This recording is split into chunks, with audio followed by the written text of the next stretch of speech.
So I thought I would demonstrate for you today a little trick that I use that has been very useful to me in one way or another for both education and entertainment. It's a memory trick. Memory tricks are fun. I've seen speakers do it by memorizing the names of the people in the audience. I've seen people do it with card tricks. I came up with one that I think is very original. I'm going to do it with you today. It'll be one of the first times I've ever done this. And so I'm working without a net, which again is somewhat interesting. You're wondering what it is. Can I do it? And I decided what I would do for you today is I would memorize the presidents of the United States in order. And I would give them to you today. And as an extra challenge to myself, I've only been working on it about a week. And as an extra challenge, I've only been studying the list while I brush my teeth. I've brushed my teeth a lot this week. Well, thank you, sir. Dentist? Thought so. So what's fun about this now is I've created a level of anticipation. Even if you're not taking me seriously, you're mildly interested in how I'm going to do this, whether I'm going to pull it off or this type of thing, and that's fine. That's exactly where I want you to be.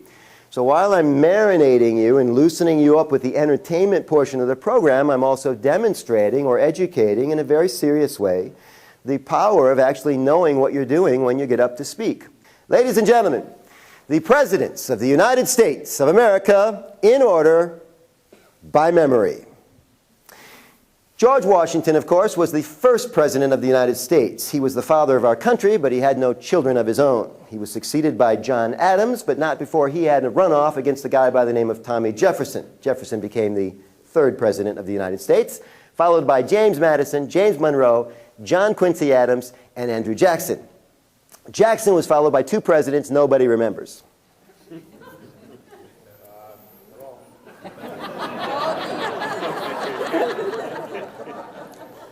Oh yeah, Martin Van Buren and a guy named Harrison. Harrison was followed by John Tyler, then James Polk, followed by the law firm of Taylor, Fillmore, and Pierce. Zachary Taylor, Millard Fillmore, and Franklin Pierce.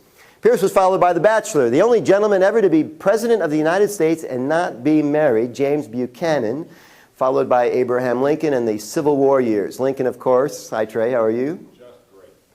Lincoln, of course, assassinated and replaced by his vice president, Andrew Johnson.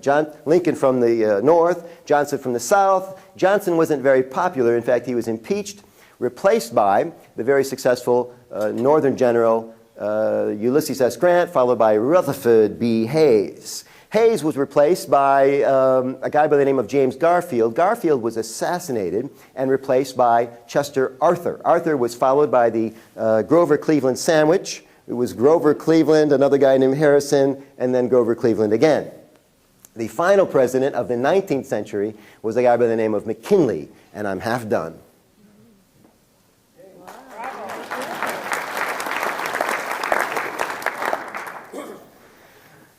McKinley was also assassinated, killed, and were followed by my favorite president, Theodore Roosevelt. Roosevelt was a very, very popular president, and he groomed his successor. It was going to be William Howard Taft.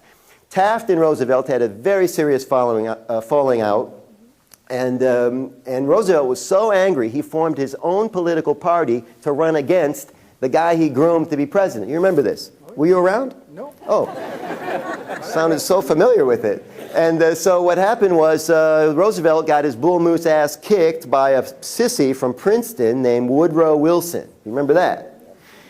Then came the hard years, the Depression years. William Harding, Calvin Coolidge, Herbert Hoover. If Hoover got credit for putting America in the Depression, Franklin D. Roosevelt got credit for taking us out of the Depression. It was Franklin D. Roosevelt, Harry S. Truman, Dwight D. Eisenhower, and then came Camelot. John F. Kennedy, of course, assassinated after he was elected in 1960, shot in 1963, replaced by his vice president, Lyndon B. Johnson.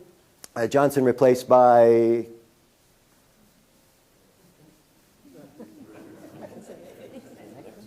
Nixon. Nixon, oh, think about this. If Kennedy got us into Vietnam, Johnson endured Vietnam, Nixon got us out of Vietnam, but nobody remembers him for that. Sorry? Eisenhower got us in? Yeah, technically true. Okay, so then Nixon. When Nixon left, we brought in Carter. Swing to the left, right, Carter. Whoops. Ford. Short-termer. Ford, thank you. Actually, a nice little speaker trick. It's nice if I make a mistake. Isn't it? Yes. You feel better that I made a mistake, don't you? Because you caught me. You're so smart. In some ways, smarter than I'll ever be. And that works out well for all of us, doesn't it? Right, Carter, hostages. Carter, hostages, gets them out just before the cowboy Reagan comes into office. Thank you very much. No, he didn't get them out. What? No. Yeah, but it was planned, you know, in the same way that Eisenhower got us into Vietnam. You know how that works. Okay, so let's see, Reagan, and then I'm all messed up now. You got me rattled. Go brush your teeth. You'll get back in. Yeah, this guy, he says, go brush your teeth. It'll all come back to you.